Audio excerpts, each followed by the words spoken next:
Hare Krishna, Krishna consciousness lifestyle with Barsha চ্যানেলের পক্ষ থেকে স্বাগত জানিয়ে অনন্ত কোটি বৈষ্ণব ভক্তবৃন্দের চরণে সশ্রদ্ধ প্রণতি নিবেদন করে আজকে একটা ছোট্ট ব্লগ তোমাদের সঙ্গে শেয়ার করব। প্রথম থেকে শেষ পর্যন্ত তোমরা দেখতে থাকো, আশা করি তোমাদের ভালো লাগবে।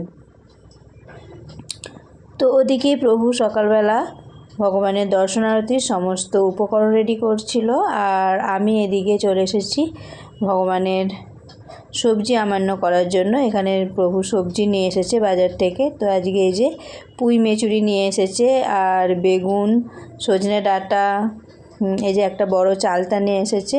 তো দেখি আজ কি রান্না করা যায়। আর তার আগে আমি এখানে বাঁধাকপি কুচো কুচো করে কেটে নিয়েছি। এখানে বাঁধাকপির পকোড়া বানাবো সকালবেলা মুড়ি প্রসাদ পাওয়ার জন্য। তো চলো পকোড়াটা বানিয়ে নিই।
যাই হোক, আমার পকোড়াগুলো লাল লাল করে ভেজে নেওয়া হয়ে গেছে। এবার ভগবানকে ভোগ লাগিয়ে আমরা সকালবেলা প্রসাদ পাবো।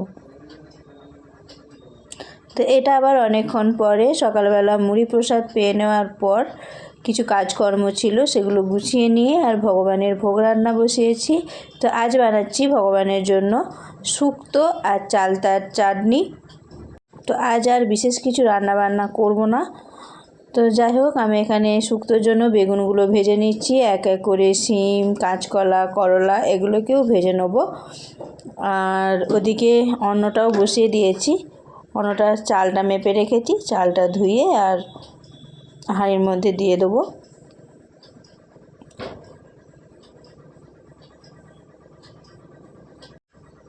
আর যেহেতু একটু আগে বাসন ধুয়ে এলাম, তো হাতগুলো খুব কনকন করছে ঠান্ডায়। তো তার জন্য একটু গ্যাসের আঁচে একটু হাতটা সেকে গরম করে নিচ্ছিলাম। তো যাই হোক, আমার ওখানে সমস্ত সবজিগুলো ভাজা হয়ে গেছে। তারপর আবার কড়াইয়ে তেল গরম করে ফোড়ন দিয়ে আর আলু, কাঁচকলা আর সজনে ডাঁটা দিয়ে ভালোভাবে মশলা দিয়ে কষিয়ে নিয়ে পরিমাণ মতো জল ঢেলে দিলাম। আর এখানে এই যে ভাজা মশলা করে নিচ্ছি শুক্তোর জন্য। তো ভাজা মশলাতে আছে সর্ষে, পোস্ত আর গোটা জিরে। আর এখানে এই যে দেখো চালটা চাটনিটা হয়ে গেছে, আর ভাজা মশলাটা ভেজে নিয়ে আর হামালদিস্তার মধ্যে নিয়ে গুঁড়িয়ে নেব।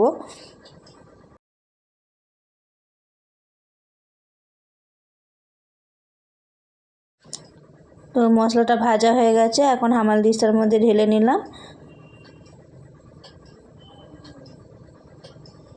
আর অন্নটা 1 ফুট দিয়ে নামিয়ে রেখেছিলাম। তো অন্নটা এখন আমি বসিয়ে দিচ্ছি, মশলাগুলো গুঁড়িয়ে নিই, অন্নটা হয়ে যাবে। গরম থাকতে থাকতে গুঁড়িয়ে নিলে ভালো গুঁড়োনো যায়, আর ঠান্ডা হয়ে গেলে একটু গুঁড়োনো অসুবিধা হয়।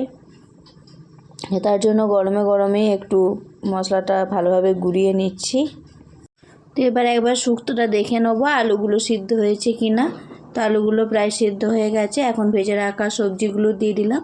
তো ভেজে রাখা সবজিগুলো আলুটা একটু সেদ্ধ হওয়ার পর দিলে কি হয়, ভাজার সময় তো সবজিগুলো সেদ্ধ হয়েই থাকে, আর এমনি বেগুন, শিম এগুলো একটু নরম সবজি, তো একসাথে দিলে সবজিটা গলে যাবে। তো যাই হোক, আজ এ পর্যন্তই। হরে কৃষ্ণ।